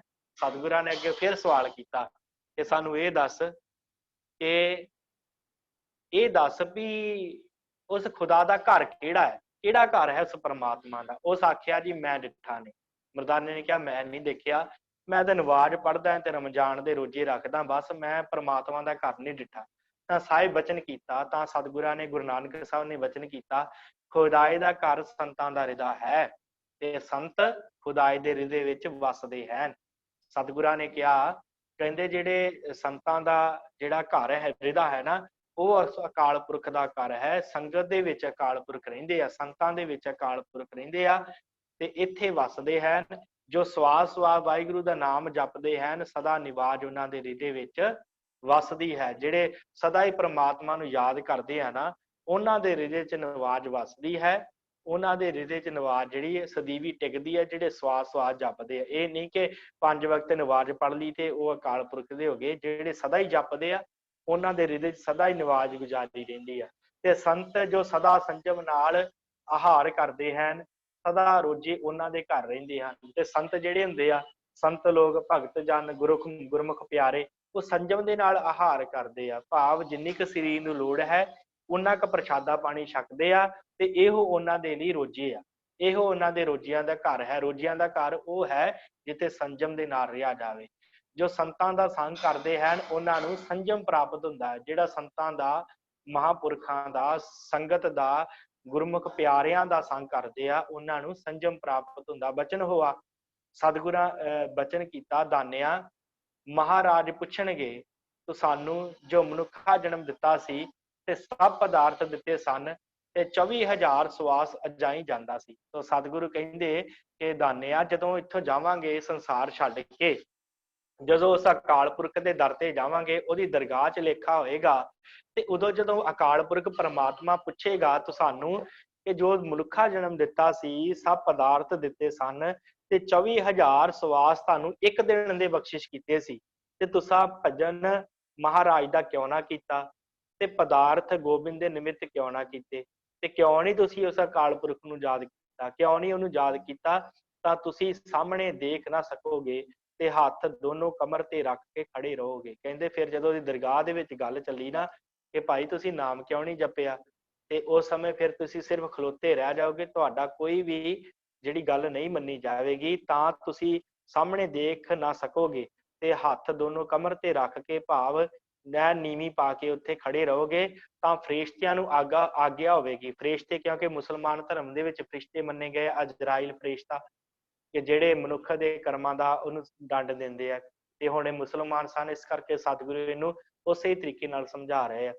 ਤਾਂ ਫਰਿਸ਼ਤਿਆਂ ਨੂੰ ਆਗਿਆ ਹੋਵੇਗੀ ਇਹਨਾਂ ਨੂੰ ਮਾਰੋ, ਤਾਂ ਮਾਰੀ ਦੇ ਹੋਏ ਗੋਡਿਆਂ ਪਰਨੇ ਡਿੱਗ ਪਵੋਗੇ, ਤੇ ਫਿਰ ਤੁਹਾਨੂੰ ਮਾਰ ਪਏਗੀ, ਤੁਸੀਂ ਗੋਡਿਆਂ ਦੇ ਪਰਨੇ ਡਿੱਗ ਪਵੋਗੇ, ਤਾਂ ਫਿਰ ਫਰਿਸ਼ਤਿਆਂ ਨੂੰ ਆਗਿਆ ਹੋਵੇਗੀ, ਫਿਰ ਉਹ ਮਾਰਨ ਲੱਗਣਗੇ, ਤਾਂ ਤੁਸੀਂ ਸਿਰ ਪਰਨੇ ਡਿੱਗ ਪਵੋਗੇ, ਤਾਂ ਫਿਰ ਉੱਠ ਖੜਾ ਕਰਨਗੇ, ਫਿਰ ਪੁੱਛਣਗੇ ਤੁਸਾਂ ਆਰਜਾ ਬਿਰਥੀ ਕਿਉਂ ਗਵਾਈ, ਫਿਰ ਅਕਾਲ ਪੁਰਖ ਸਤਿਗੁਰੂ ਤੁਹਾਨੂੰ ਪੁੱਛਣਗੇ ਭਾਈ ਤੁਸੀਂ ਆਪਣੀ ਆਰਜਾ ਦਾ ਅਰਥ ਆਪਣੀ ਉਮਰ ਜਿਹੜੀ ਆ ਵਿਅਰਥ ਕਿਉਂ ਗਵਾਈ, ਕਿਉਂ ਨਹੀਂ ਉਸ ਅਕਾਲ ਪੁਰਖ ਨੂੰ ਸਿਮਰਿਆ, ਕਿਉਂ ਨਹੀਂ ਉਸ ਅੱਲਾ ਨੂੰ, ਉਸ ਵਾਹਿਗੁਰੂ ਨੂੰ ਯਾਦ ਕੀਤਾ, ਤੁਸੀਂ ਆਪਣੀ ਆਰਜਾ ਕਿਉਂ ਬਿਰਥੀ ਗਵਾਈ ਹੈ। ਜਦ 2-3 ਵੇਰ ਮਾਰ ਕੇ ਉਠਾਏਂਗੇ ਤਾਂ ਤੁਸੀਂ ਸੱਜੇ ਪਾਸੇ ਦੇਖੋਗੇ, ਫਿਰ ਤੁਹਾਡਾ ਮੂੰਹ ਚੁੱਕਣਗੇ, ਕੁੱਟ-ਕੁੱਟ ਕੇ ਤੁਹਾਨੂੰ ਜੇ ਸਿੱਧਾ ਕਰਨਗੇ, ਫਿਰ ਤੁਹਾਡਾ ਮੂੰਹ ਸੱਜੇ ਪਾਸੇ ਹੋਵੇਗਾ, ਤੇ ਸੱਜੇ ਪਾਸੇ ਕੀ ਵੇਖੋਗੇ ਤੁਸੀਂ, ਉੱਥੇ ਗੁਰੂ ਪੀਰ ਮੁਰਸ਼ਦ ਪੈਗੰਬਰ ਖੜੋਤੇ ਹੋਣਗੇ, ਤਾਂ ਉਹਨਾਂ ਅੱਗੇ ਤੁਸੀਂ ਬੇਨਤੀ ਕਰੋਗੇ, ਤੁਹਾਡੇ ਸੱਜੇ ਪਾਸੇ ਤੁਹਾਡਾ ਪੀਰ ਜਿਹੜਾ ਹੈ ਭਾ ਮੁਹੰਮਦ ਸਾਹਿਬ ਖੜੇ ਹੋਣਗੇ, ਤੇ ਉਹਨਾਂ ਵੱਲ ਤੁਸੀਂ ਵੇਖੋਗੇ, ਬੇਨਤੀ ਕਰੋਗੇ ਜੋ ਅਸੀਂ ਤੁਹਾਡੇ ਸਿੱਖ ਮੁਰੀਦ ਹੋਏ ਸਾਂ, ਹੁਣ ਤੁਸੀਂ ਸਾਨੂੰ, ਉਹ ਫਿਰ ਸੱਜੇ ਪਾਸੇ ਵੇਖ ਕੇ ਕਹਿਣਗੇ ਕਿ ਅਸੀਂ ਤੁਹਾਡੇ ਸਿੱਖ ਸਾਂ, ਅਸੀਂ ਤੁਹਾਨੂੰ ਸਿਮਰਿਆ ਹੈ, 5 ਨਵਾਜ਼ਾਂ ਗੁਜ਼ਾਰੀਆਂ ਤੁਹਾਡੇ ਕਹਿਣ ਤੇ। ਜਦੋਂ ਤੁਸੀਂ ਉਸ ਪੈਗੰਬਰ ਦੇ ਵੱਲ, ਉਹਦੇ ਵੱਲ ਦੇਖੋਗੇ, ਆਪਣੇ ਪੈਗੰਬਰ ਦੇ ਵੱਲ, ਆਪਣੇ ਗੁਰੂ ਵੱਲ, ਆਪਣੇ ਪੀਰ ਵੱਲ ਦੇਖੋਗੇ, ਤੇ ਉਹਨੂੰ ਤੁਸੀਂ ਕਹੋਗੇ, ਬੇਨਤੀ ਕਰੋਗੇ ਕਿ ਸਾਨੂੰ ਛਡਾਓ, ਤਾਂ ਅੱਗੋਂ ਗੁਰਪੀਰ ਆਖਣਗੇ ਜਿਸ ਵੇਲੇ ਸਾਡੇ ਸਰੀਰ ਅਰੋਗ ਐਸਨ, ਤਾਂ ਅਸੀਂ ਤੁਹਾਨੂੰ ਪੁਕਾਰਦੇ ਕਹਿੰਦੇ ਸਾਂ ਜੋ ਤੁਸੀਂ ਮਹਾਰਾਜਾ ਦਾ ਭਜਨ ਕਰੋ। ਕਹਿੰਦੇ ਅਸੀਂ ਤੇ ਜਦੋਂ ਤੁਹਾਡੇ ਸਰੀਰ ਅਰੋਗ ਸਨ, ਅਸੀਂ ਤੁਹਾਨੂੰ ਕਿਹਾ ਸੀ ਭਜਨ ਕਰੋ, ਤੇ ਤੁਸੀਂ ਕੋਈ ਭਜਨ ਕੀਤਾ ਨਹੀਂ, ਪਰਮੇਸ਼ਰ ਨੂੰ ਸਿਮਰਿਆ ਨਹੀਂ, ਪਰਮੇਸ਼ਰ ਨਿਮਿਤ ਦਾਨ ਦਿਓ, ਤੁਸੀਂ ਨਾ ਕੋਈ ਦਾਨ ਹੀ ਦਿੱਤਾ, ਸੰਤਾਂ ਦੀ ਸੇਵਾ ਕਰੋ, ਨਾ ਹੀ ਤੁਸੀਂ ਕੋਈ ਸੰਤਾਂ ਦੀ ਸੇਵਾ ਕੀਤੀ। ਉਸ ਵੇਲੇ ਸਾਡਾ ਕਹਿਆ ਮੰਨਦੇ ਨਹੀਂ ਸੇ, ਤੇ ਆਪਣਿਆਂ ਕੁਟੁੰਬੀਆਂ ਨੂੰ ਮਿੱਤਰ ਜਾਣਦੇ ਸੇ, ਹੁਣ ਵੀ ਉਹਨਾਂ ਨੂੰ ਆਖੋ। ਫਿਰ ਉਹ ਕਹਿਣਗੇ ਕਿ ਭਾਈ ਅਸੀਂ ਤੁਹਾਡੀ ਗੱਲ ਨਹੀਂ ਮੰਨੀ, ਅਸੀਂ ਤੇ ਤੁਹਾਨੂੰ ਕਿਹਾ ਸੀ ਕਿ ਤੁਸੀਂ ਪਰਮੇਸ਼ਰ ਦਾ ਨਾਮ ਸਿਮਰੋ, ਸੇਵਾ ਕਰੋ, ਤੇ ਜੀਵਨ ਸਫਲਾ ਕਰੋ, ਪਰ ਤੁਸੀਂ ਤੇ ਆਪਣੇ ਪਰਿਵਾਰ ਵਾਸਤੇ ਧਨ ਜੋੜਨ ਤੇ ਉਦੋਂ ਲਾਇਆ ਸੀ ਸਮਾਂ, ਹੁਣ ਆਪਣੇ ਪਰਿਵਾਰ ਨੂੰ ਇਹ ਆਖੋ ਕਿ ਉਹ ਤੁਹਾਡੀ ਬਾਂਹ ਫੜੇ, ਤਾਂ ਤੁਸੀਂ ਬਾਏਂ ਪਾਸੇ ਦੇਖੋਗੇ, ਤੁਸੀਂ ਖੱਬੇ ਪਾਸੇ ਦੇਖੋਗੇ, ਉੱਥੇ ਅੱਗੇ ਕੁਟੁੰਬੀ ਮਾਰੀਂਦੇ ਹੋਣਗੇ, ਉੱਥੇ ਤੁਹਾਡੇ ਕੁਟੁੰਬੀਆਂ ਨੂੰ ਇਸੇ ਤਰ੍ਹਾਂ ਮਾਰ ਪੈਂਦੀ ਹੋਵੇਗੀ, ਤਾਂ ਉਹ ਆਖਣਗੇ ਅਸੀਂ ਆਪਣੇ ਕਰਮਾਂ ਨੂੰ ਪਕੜੇ ਹੋਏ ਹਾਂ, ਉਹ ਆਖਣਗੇ ਅਸੀਂ ਤੁਹਾਡਾ ਕੀ ਕਰੀਏ, ਅਸੀਂ ਤਾਂ ਆਪ ਬੜੇ ਦੁਖੀ ਹਾਂ, ਅਸੀਂ ਤੇ ਆਪਣੇ ਕਰਮਾਂ ਦਾ ਭੋਗਦੇ ਪਏ ਹਾਂ, ਅਸੀਂ ਤੁਹਾਡਾ ਕੀ ਕਰੀਏ। ਤੁਸੀਂ ਦੋਹਾਂ ਪਾਸਿਓਂ ਨਿਰਾਸ਼ ਹੋ ਕੇ ਫਿਰ ਮਾਰ ਦੇ ਅੱਗੇ ਹੱਥ ਅੱਡੋਗੇ, ਜੋ ਹੁਣ ਤੂੰ ਸਾਨੂੰ ਬਖਸ਼, ਫਿਰ ਤੁਸੀਂ ਪ੍ਰਮਾਤਮਾ ਅੱਗੇ ਫਿਰ ਹੱਥ ਅੱਡੋਗੇ ਕਿ ਸਾਨੂੰ ਬਖਸ਼ ਦੇ, ਜਿਵੇਂ ਚੋਰ ਨੂੰ ਪਕੜ ਕੇ ਹਨੇਰੀ ਕੋਠੀ ਵਿੱਚ ਪਾਏ ਦੇਈਦਾ ਹੈ, ਤਿਵੇਂ ਤੁਸੀਂ ਕੀ ਰੋਜੇ ਵਰਤ ਕਰਿਆ ਕਰਨਗੇ। ਕਹਿੰਦੇ ਤੁਹਾਡੇ ਰੋਜੇ ਵਰਤ ਇਵੇਂ ਆ ਜਿਵੇਂ ਕਿਸੇ ਚੋਰ ਨੂੰ ਫੜ ਕੇ ਹਨੇਰੀ ਕੋਠੀ 'ਚ ਪਾ ਦਿੱਤਾ, ਤੇ ਇਸ ਤਰ੍ਹਾਂ ਤੁਹਾਡੇ ਰੋਜੇ ਜਿਹੜੇ ਉਹ ਪਏ ਰਹਿਣਗੇ, ਧਰੇ ਰਹਿ ਜਾਣਗੇ ਉੱਥੇ, ਕਿਉਂਕਿ ਤੁਸੀਂ ਸਿਮਰਨ ਨਹੀਂ ਕੀਤਾ, ਨਾਮ ਨਹੀਂ ਜਪਿਆ। ਜੇ ਹੁਣ ਤੂੰ ਮਰਦਾਨਾ ਹੋਵੇ ਤਾਂ ਸੰਤਾਂ ਦਾ ਸੰਗ ਕਰੇ, ਤੇ ਸ਼ਬਦ ਪਾਏ ਕੇ ਰਾਗ ਨੂੰ ਗਾਵੇਂ, ਤਾਂ ਤੇਰਾ ਅਸੀਂ ਦੋਹਾਂ ਲੋਕਾਂ ਦਾ ਕਾਰਜ ਕਰਾਂਗੇ। ਸਤਿਗੁਰੂ ਕਹਿੰਦੇ ਜੇ ਤੂੰ ਹੁਣ ਸਾਡਾ ਸੰਗ ਕਰੇ ਤੇ ਸ਼ਬਦ ਦੇ ਵਿੱਚ ਰਾਗ ਪਾ ਕੇ ਗਾਏ, ਰਾਗ ਦੇ ਵਿੱਚ ਸ਼ਬਦ ਪਾਏ ਕੇ ਗਾਵੇਂ, ਤਾਂ ਤੇਰਾ ਹੁਣ ਅਸੀਂ ਕਾਰਜ ਸਵਾਰਾਂਗੇ, ਦੋਹਾਂ ਲੋਕਾਂ ਦਾ, ਸੰਸਾਰ ਦਾ ਵੀ ਤੇ ਤੇਰਾ ਪਰਲੋਕ ਦਾ ਵੀ ਜਿਹੜਾ ਹੈ ਨਾ, ਉਹ ਵੀ ਕਾਰਜ ਸਵਾਰਾਂਗੇ। ਤਾਂ ਆਖਿਆ ਜੀ ਜਿਵੇਂ ਤੂੰ ਸਾਡੀ ਰਜਾ ਹੋਵੇ, ਬਚਨ ਹੋਆ ਤੇਰਾ ਨਾਮ ਅਸਾਂ ਮਰਦਾਨਾ ਰੱਖਿਆ ਹੈ। ਸਤਿਗੁਰ ਕਹਿੰਦੇ ਦਾਨਿਆ तेरा नां असी मरदाना रखिया है। वाहिगुरू दा भजन कर, तेरे कुटुंबियां दी भी ते तेरी भी असी खबर लवांगे। सतगुरु कहंदे तू भजन कर परमात्मा दा, तेरे परिवार दी भी ते तेरी भी असी जिहड़ी है ਉਹ खबर लवांगे। तां मरदाना बाबे दे नाल होया तां बाबा बोलिया, पंज निवाजा वक्त पंज, पंजा पंजे नाओ, पहला सच हलाल दोए, तीजा पै खैर खुदाए, चौथी नीयत रास मन, पंजवीं सिबत सुनाए, करनी कलमा आख गए, तां मुसलमान सदाए, नानक जेते कूड़ियार, कूड़े कूड़ी पाए। ਤੇ ਇਹਦਾ ਹੁਣ ਕੀ ਵਿਚਾਰ ਹੈ? ਤਾਂ ਬਾਬੇ ਆਖਿਆ, ਮਰਦਾਨਿਆਂ ਪਹਿਲੀ ਨਵਾਜ਼ ਸੱਚ ਕਮਾਣਾ, ਦੂਜੀ ਨਵਾਜ਼ ਧਰਮ ਦੀ ਕਿਰਤ ਕਰਕੇ ਖਾਣੀ, ਤੇ ਮਨ ਨੂੰ ਗੁਰਾਂ ਦੇ ਬਚਨਾਂ ਦੀ ਕਦਰ ਕਰ ਕਹਿਣਾ, ਹਲਾਲ ਕਰਨਾ ਹੈ। ਤੀਜਾ ਸਬਸੇ ਦਾ ਭਲਾ ਚਿਤਵਨਾ ਤੇ ਪਰਮੇਸ਼ਰ ਦੇ ਨਿਮਿਤ ਵੰਡ ਖਾਵਣਾ। ਚੌਥੇ ਸੁੱਧ ਮਨਸ ਰੱਖਣਾ, ਕਿਵੇਂ ਮਹਾਰਾਜ ਦੇ ਨਾਮ ਦੀ ਪ੍ਰਤੀਤ ਪ੍ਰਾਪਤ ਹੋਵੇ, ਇਹ ਆਪਣਾ ਮਨ ਸ਼ੁੱਧ ਕਰਕੇ ਰੱਖਣਾ। ਤੇ ਪੰਜਵੇਂ ਜੋ ਸਵਾਸ ਹੈ ਸੋ ਪਰਮੇਸ਼ਰ ਦੀ ਸਿਫਤ ਤੇ ਸੰਤਾਂ ਦੀ ਸਿਫਤ ਦੇ ਵਿੱਚ ਗੁਜ਼ਾਰਨੇ। ਆਯੂ ਭਲਿਆ ਵਾਹਿਗੁਰੂ।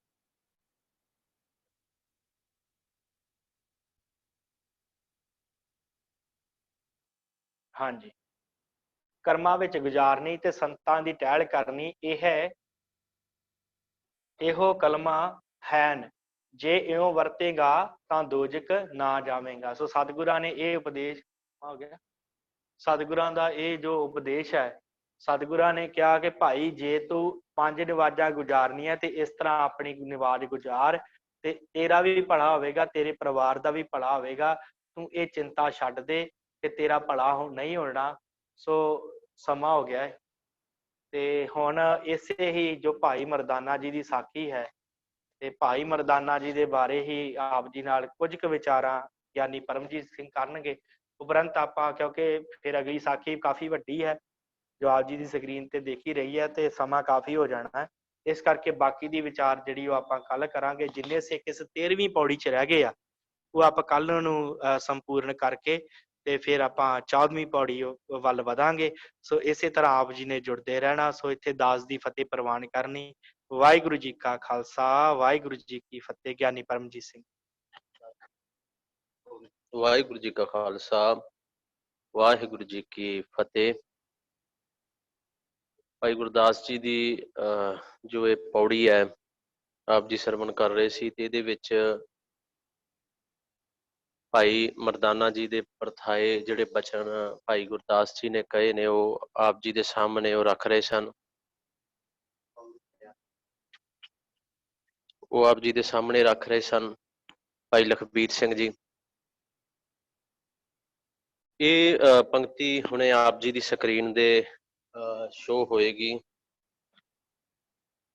ਜਿਹਦੇ ਅੰਦਰ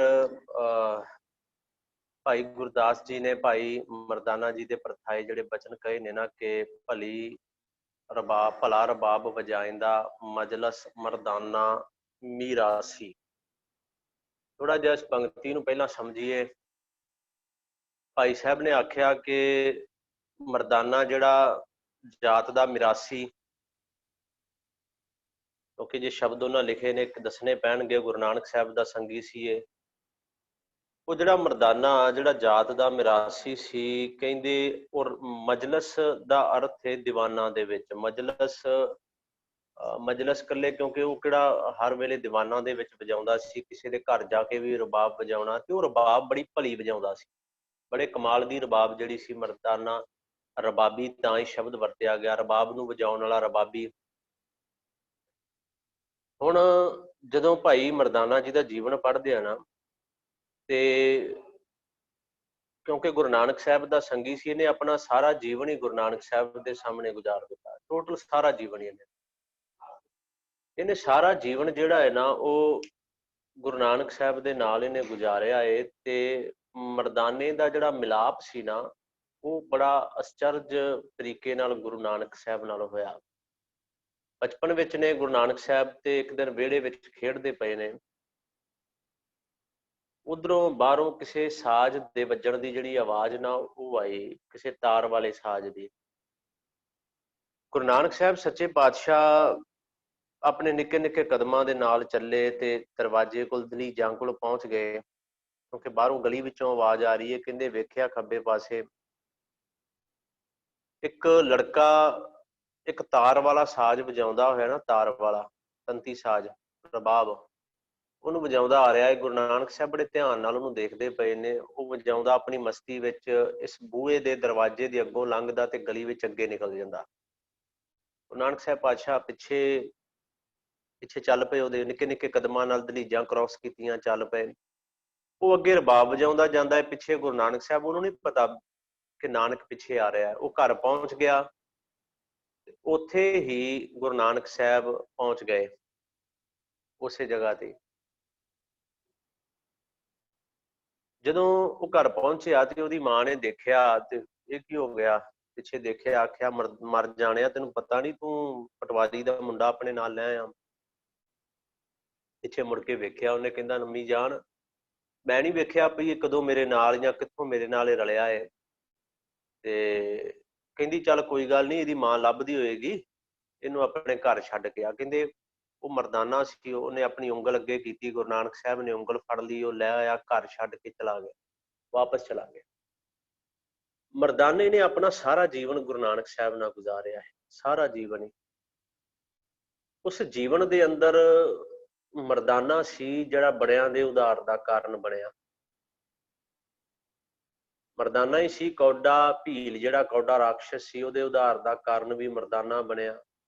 ਬੰਗਾਲ ਦੀਆਂ ਜਾਦੂਗਰਨੀਆਂ ਦੇ ਉਧਾਰ ਦਾ ਕਾਰਨ ਵੀ ਮਰਦਾਨਾ ਬਣਿਆ, ਜਦੋਂ ਭੇਡੂ ਬਣਾ ਕੇ ਬੰਨ ਲਿਆ ਸੀ ਉਹਨਾਂ ਨੇ।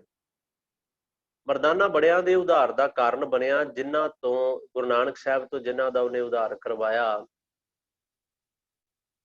ਜਦੋਂ ਮਰਦਾਨੇ ਦੇ ਜੀਵਨ ਦਾ ਅਖੀਰਲਾ ਸਮਾਂ ਆਇਆ ਨਾ, ਵੈਸੇ ਬੜਾ ਲੰਮਾ ਜੀਵਨ ਹੈ ਮਰਦਾਨੇ ਦਾ, ਜੇ ਵਿਚਾਰ ਕੀਤੀ ਜਾਏ ਤੇ ਸ਼ਾਇਦ ਪੂਰੀ ਇੱਕ ਕਲਾਸ ਹੀ ਆਪਣੀ ਹੋ ਜਾਏਗੀ। ਮਰਦਾਨਾ ਦੇ ਜੀਵਨ ਦਾ ਦਰਿਆ ਖੁਰਮ ਦਾ ਕਿਨਾਰਾ ਹੈ, ਤੇ ਉਸ ਦਿਨ ਗੁਰੂ ਨਾਨਕ ਸਾਹਿਬ ਸੱਚੇ ਪਾਤਸ਼ਾਹ ਦੇ ਬਚਨ ਸਨ ਮਰਦਾਨੇ ਨੂੰ। ਕਿਉਂਕਿ ਅੱਗੇ ਵੀ ਇੱਕ ਦਿਨ ਪੁੱਛਿਆ ਸੀ, ਮਰਦਾਨਿਆਂ ਮੌਤ ਕਿੰਨੀ ਕੁ ਨੇੜੇ ਸਮਝਦਾ? ਇਹਨੇ ਆਖਿਆ ਸੀ ਅੱਜ ਦਾ ਦਿਨ ਚੜ ਗਿਆ ਤੇ ਕੱਲ ਦੇ ਦਾ ਪਤਾ ਨਹੀਂ। ਹੁਣ ਜਦੋਂ ਦਰਿਆ ਖੁਰਮ ਦਾ ਕਿਨਾਰਾ ਹੈ, ਅੱਜ ਵੀ ਗੁਰੂ ਨਾਨਕ ਸਾਹਿਬ ਨੇ ਪੁੱਛਿਆ ਸੀ, ਆਖਿਆ ਸੀ ਮਰਦਾਨਿਆਂ ਦੱਸ ਮੌਤ ਕਿੰਨੀ ਨੇੜੇ ਸਮਝਦਾ ਹੈ? ਤੇ ਗੁਰੂ ਨਾਨਕ ਸਾਹਿਬ ਦੀ ਸੰਗਤ ਦਾ ਫਲ ਅਸਰ ਕਿੰਨਾ ਮਿਲਿਆ। ਜਿਹੜਾ ਮਰਦਾਨਾ ਕਹਿੰਦਾ ਸੀ ਨਾ ਕਿ ਅੱਜ ਦਾ ਦਿਨ ਚੜ ਗਿਆ ਤੇ ਕੱਲ ਦੇ ਦਾ ਪਤਾ ਨਹੀਂ, ਉਹ ਮਰਦਾਨਾ ਅੱਜ ਕਹਿੰਦਾ ਪਾਤਸ਼ਾਹ 8 ਸਾਹ ਬਾਕੀ ਨੇ, ਸਿਰਫ 8। ਬਾਬੇ ਨੇ ਆਖਿਆ ਸੀ ਚੱਲ ਦੱਸ, ਤੂੰ ਬੜੀ ਸੇਵਾ ਕੀਤੀ, ਮੰਗ ਕੀ ਮੰਗਣਾ ਹੈ, ਜੋ ਤੈਨੂੰ ਚਾਹੀਦਾ ਉਹ ਤੈਨੂੰ ਮਿਲੇਗਾ, ਚਿਰ ਜੀਵਨ ਮੰਗ ਲਾ, ਤੂੰ ਕਹੇ ਮਰਨ ਤੋਂ ਬਾਅਦ ਤੇਰੀ। ਮੈਂ ਇੱਕ ਗੱਲ ਹੈਰਾਨ ਹੁੰਨਾ, ਮੈਂ ਓਸ਼ੋ ਦਾ ਜੀਵਨ ਪੜ੍ਹ ਰਿਹਾ ਸੀ ਇੱਕ ਦਿਨ। ਓਸ਼ੋ ਜਿਹਨੇ ਆਪਣੇ ਆਪ ਨੂੰ ਭਗਵਾਨ ਕਿਹਾ, ਓਸ਼ੋ ਨੇ ਆਖਿਆ ਮੈਂ ਭਗਵਾਨ ਆ।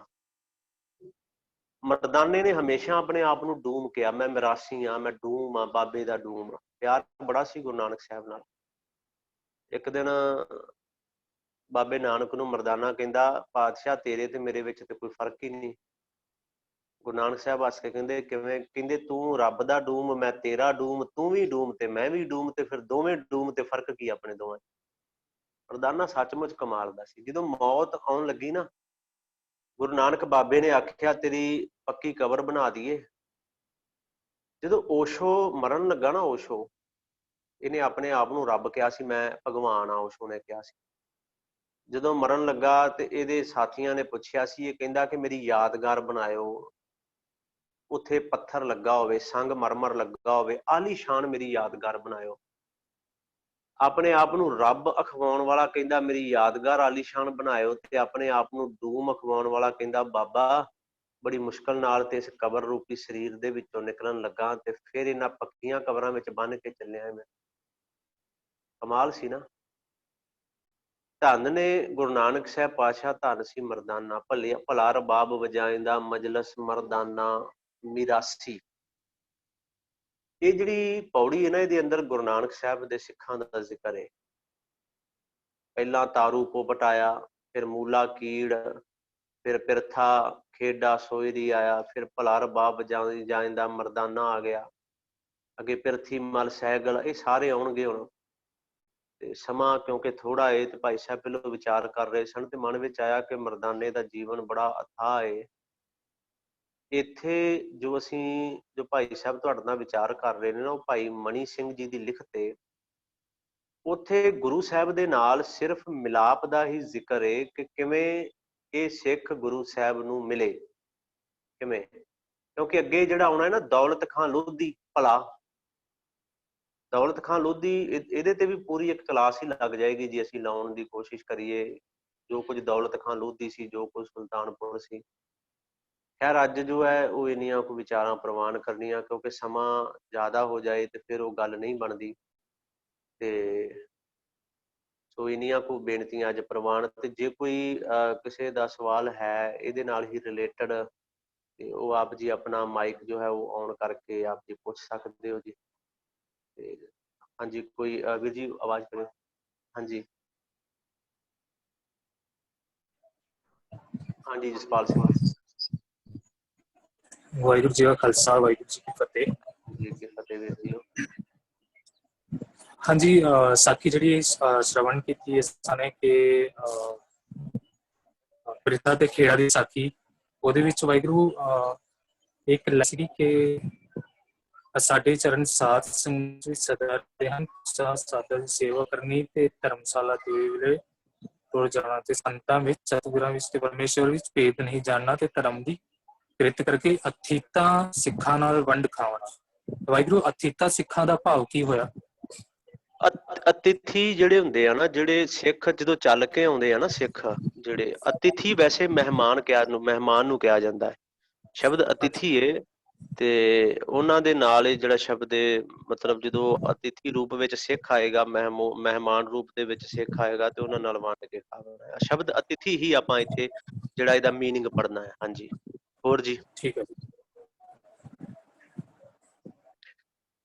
ਹਾਂਜੀ, ਹੋਰ ਕਿਸੇ ਦਾ ਕੋਈ ਸਵਾਲ ਹੈ ਤੇ ਆਪ ਜੀ ਆਪਣਾ ਮਾਈਕ ਔਨ ਕਰ ਸਕਦੇ ਹੋ ਜੀ। ਸੋ ਬਹੁਤ ਬਹੁਤ ਧੰਨਵਾਦ। ਰਾਤ ਵੀ ਕਾਫੀ ਸੰਗਤ ਨਵੀਂ ਜੁੜੀ ਸੀ, ਅੱਜ ਵੀ ਕਾਫੀ ਸੰਗਤ ਹੈ ਜਿਹੜੀ ਉਹ ਨਵੀਂ ਜੁੜੀ ਹੈ, ਤੇ ਸਾਰਿਆਂ ਦਾ ਧੰਨਵਾਦ। ਸ਼ਾਮ ਨੂੰ ਵੀ ਕਲਾਸ ਜਿਹੜੀ ਆ ਫਿਰ ਉਹੀ 6:30 ਵਜੇ ਸੰਥਿਆ ਦੀ ਕਲਾਸ ਜਿਹੜੀ ਉਹ ਆਪ ਜੀ ਦੇ ਨਾਲ ਭਾਈ ਲਖਵੀਰ ਸਿੰਘ ਜੀ ਹੋਸਟ ਰੂਪ ਵਿੱਚ ਆਉਣਗੇ।